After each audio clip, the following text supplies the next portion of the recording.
میں مبلغ بنوں سنتوں کا، خوب چرچا کروں سنتوں کا، ہو کرم بہر خاک مدینہ۔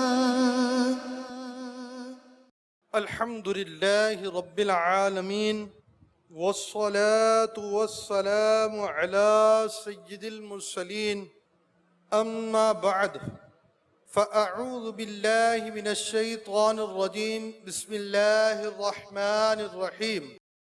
الصلاة والسلام علیک یا رسول اللہ وعلى آلک وصحابک یا حبیب اللہ۔ الصلاة والسلام علیک یا نبی اللہ وعلى آلک وصحابک یا نور اللہ۔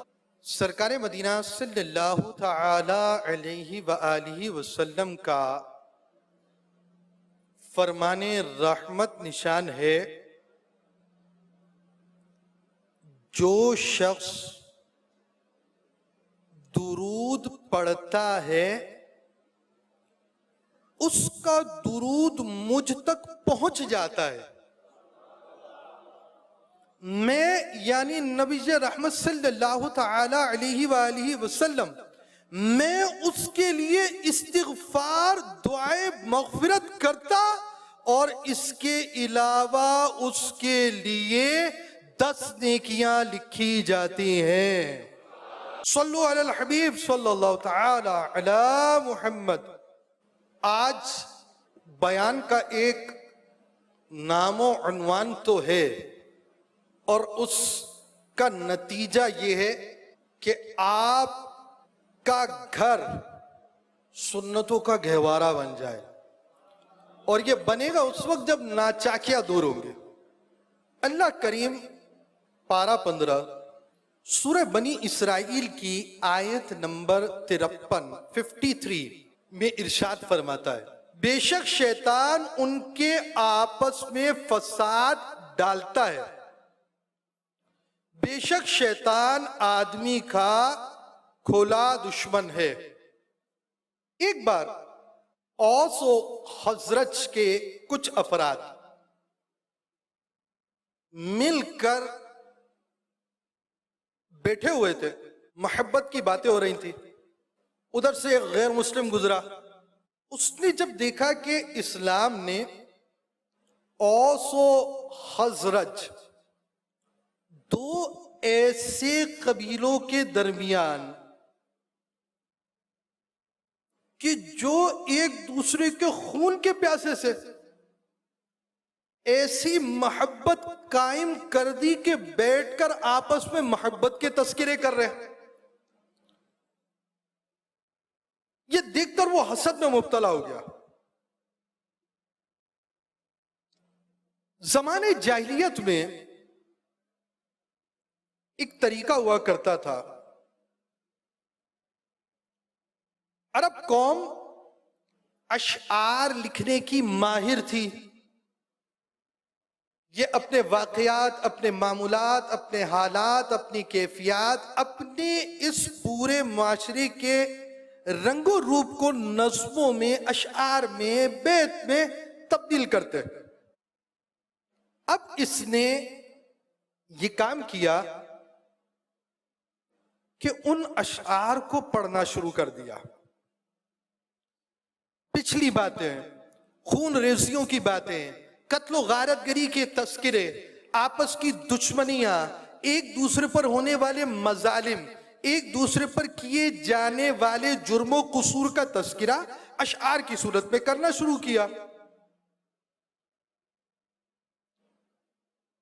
اب دونوں قبیلوں کے جذبات بھڑک اٹھے، کسی کا بھائی ہوگا، کسی کا دادا ہوگا، کسی کا رشتہ دار ہوگا جو ہلاکت کا شکار ہوا ہوگا، یہاں تک کہ دونوں اسلحہ لے کر میدان میں آ گئے۔ تھوڑی دیر پہلے جو قومیں مل کر محبت کی باتیں کر رہی تھی، وہ کچھ ہی دیر میں اسلحہ لے کر آ گئی۔ جب پیارے آقا مدینے والے مصطفیٰ صلی اللہ تعالی علیہ وآلہ وسلم جو دونوں جہانوں کے لیے رحمت ہے، مشرق والوں کے لیے بھی رحمت ہے، مغرب والوں کے لیے بھی رحمت ہے، یہ فرش والوں کے لیے بھی رحمت ہے، عرش پر جو مخلوق ہے ان کے لیے بھی رحمت ہے، تو جو آپ کے ساتھ اس طرح دامن سے وابستہ ہوئے ان کے لیے سراپا رحمت ہے۔ آپ صلی اللہ تعالی علیہ وسلم کو جب یہ خبر ہوئی، آپ بڑی جلدی سے میدان جنگ پہنچے، فریقین کو روکا اور فرمایا میں تمہارے درمیان موجود ہوں اور تم جاہلیت کی جنگ لڑنے جا رہے ہو۔ پیارے آقا صلی اللہ تعالی علیہ وآلہ وسلم کے رحمت بھرے مدنی پھول سنے تو شیطانی چال، غیر مسلم کی مکاری سازش سب بھولے۔ دونوں فریقوں نے توبہ کی، ایک دوسرے کو گلے لگایا اور محبت کے ساتھ آپ صلی اللہ تعالی علیہ وآلہ وسلم کے سایہ رحمت میں واپس گھروں پہ تشریف لے گئے۔ دین اسلام کی کتنی خوبصورت جھلک ہے یہاں۔ اسلام کا حسن، اسلام کی خوبیاں، اسلام کے اوصاف، اسلام کے خصائص، اسلام میں پائی جانے والی کوالٹیز میں یہ ہیں کہ خون کے پیاسوں کو بھی اسلام ملا دیتا ہے۔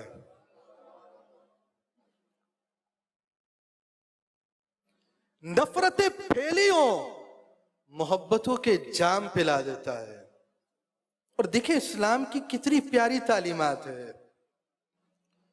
جو بھول جائیں، جو راہ سے بھٹک جائیں، جو حق چھوڑ کر کہیں اور مصروف ہو جائیں، مشغول ہو جائیں، تو جو ہادی جب پیارے آقا صلی اللہ تعالی علیہ وآلہ وسلم کی ذات ہو، جو ہدایت دینے والی ہو اللہ کے اذن سے، جب ایسی ذات ہو تو جو ان کے دامن سے وابستہ ہو وہ ہدایت یافتہ کیسے نہ بنے؟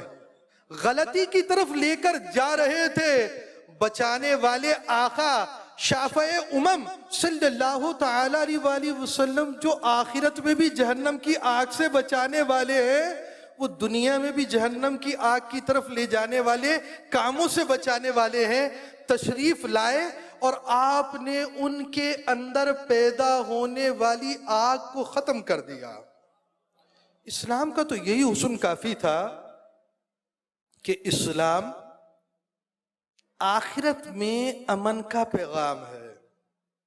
اسلام کا یہی حسن کافی تھا کہ اسلام اللہ اور رسول کا بہترین دین ہے، اللہ اور رسول کا انتخاب ہے، اس کے حسن کے لیے کافی ہے، یہ آخرت کی بخشش کا سامان ہے، یہ اس کے لیے کافی ہے۔ مگر اسلام کی خصوصیتیں، اسلام میں پائے جانے والے اوصاف، اسلام کا حسن، اسلام کی خوبصورتی یہ ہے کہ جو اسلام کے دامن سے وابستہ ہوا اسلام نے اس کو بھی خوبصورت کر دیا، اس کے دل کی کالک کو دھو دیا، اس کے میلے لباس کو ایسا اجلا کیا کہ اس کی جالے پن سے عالم چمکنے لگا ہے کہ اسلام میں اتنا حسن پایا جاتا ہے۔ معلوم ایک بات اور بھی ہوئی، لڑائی جھگڑا امن کی فضا خراب کرتا ہے، فریقین کو کمزور کرتا ہے، اتحاد کو توڑتا ہے،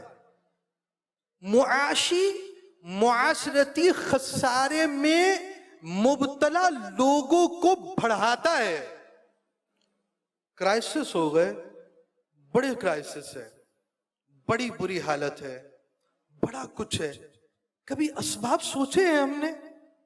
کبھی سوچا ہے ہم نے کہ ہمارے اندر یہ اوصاف، یہ چیزیں کیوں پیدا ہو رہی ہیں؟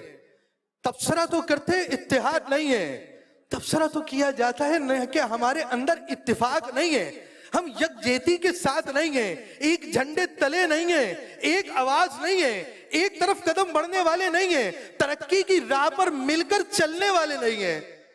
تبصرے تو بہت کیے ہم نے، ہم جانتے بہت کچھ ہے، مگر اس تنزلی کے، مگر اس کمزوری کے، مگر اس نقصان کے اسباب کیا ہیں، کیا ہم نے کبھی یہ جانا ہے؟ بھئی بیماری تو تھی، کھانسی ہے، نزلہ ہے، بخار ہے، زکام ہے، سب کچھ ہے، مگر ساتھ ساتھ کولڈ ڈرنک بھی چل رہی ہے، آئس کریم بھی چل رہی ہے، فرینچ فرائز بھی تل کر کھا رہے ہیں، تھوڑے سے مسالے ڈال کر، بس کیچپ کے بغیر ٹیسٹ نہیں آتا، تھوڑی کیچپ لے کر، تو ٹھیک ہے۔ اگر یہاں سے مسئلہ حل نہیں ہوگا تو بھائی آئی سی یو ڈپارٹ جو بنا ہے وہ آپ جیسے لوگوں کے لیے، بیماروں کے لیے بنا ہے، جب آگے بڑھ کر یہاں تک کیس پہنچے گا، وہاں حل نہیں ہوگا تو مجلس تجویز و تکفین آپ کا کیس پورا حل کر دے گی۔ تو جو اسباب ہیں نہیں روکیں گے بیماری کے تو موت کی طرف چلے جائیں گے۔ معاشرے میں بگاڑ کے تو بڑے تبصرے کیے ہیں، بگاڑ کے اسباب نہیں دور کریں گے تو معاشرہ کیا خوشگوار ہو جائے گا؟ معاشرہ کیا بڑا پرسکون ہو جائے گا؟ چین آ جائے گا؟ ہر طرف آپ کو بڑا پیارا ماحول مل جائے گا؟ نہیں نہیں نہیں۔ اگر معاشرے کی بگاڑ ہے، بیٹھے آرام سے، بیٹھے گھر میں، بیٹھے اکیلے، بیٹھے سوچیں معاشرے کے بارے میں سوچیں۔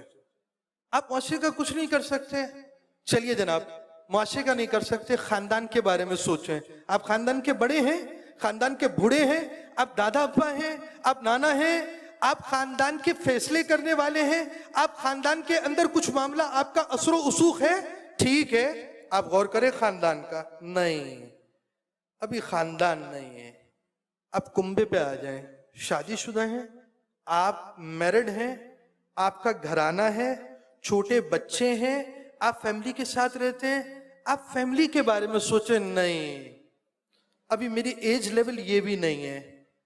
آپ کیا کریں گے معاشرے کے لیے؟ آپ اپنی ذات کے بارے میں سوچیں۔ ایک ذات صحیح ہوگی تو اس کا اثر گھرانے پر، گھرانے کا خاندان پر، خاندان کا قبیلے پر، اور قبیلے کا معاشرے پر پڑتا ہے۔ تو فرد بھی بڑا اہم ہے۔ آپ کو سوچنا ہے، اپنی ذات کے بارے میں سوچیں، اپنی اولاد کے بارے میں سوچیں، اپنے گھرانے کے بارے میں سوچیں، اپنے خاندان کے بارے میں سوچیں، اپنے کنبے کے بارے میں سوچیں، اپنے معاشرے کے بارے میں سوچیں، تاکہ اس چیز کو جان سکے۔ سورہ مائدہ آیت نمبر 91 میں اللہ پاک کا ارشاد پاک ہے، انما يريد الشيطان ان يوقع بينكم العداوة والبغضاء۔ شیطان یہی چاہتا ہے، شیطان یہی چاہتا ہے، شیطان یہی چاہتا ہے کہ تم میں بیر اور دشمنی ڈلوا دے، کہ تم میں بیر اور دشمنی ڈلوائے، کہ تم میں بیر اور دشمنی ڈلوائے۔ بیان کردہ آیت کے بعد ہم اپنے معاشرے پر نظر کریں۔ خاندانوں کو دیکھیں، چھوٹا بڑے سے جھگڑا کر رہا ہے۔ قوموں کو دیکھیں، قوموں میں افراتفری ہے، الجھے ہوئے ہیں۔ اداروں کو دیکھیں، اداروں میں گالم گلوچ ہے۔ اساتذہ اور طلبہ کے ماحول کو دیکھیے، پڑھنے والے، پڑھانے والے، جس میں ایک پہلو ادب کا ہے، جس میں ایک ریسپیکٹ کا عنصر پایا جاتا ہے، جس کا ایک پارٹ جو ہے وہ ریسپیکٹ کی طرف لے کر جاتا ہے، مگر آج اس پیارے سے نازک سے رشتے کے اندر بھی آپس میں ٹھنی ہوئی محسوس ہوتی ہے۔ میاں بیوی میں جھگڑا ہے،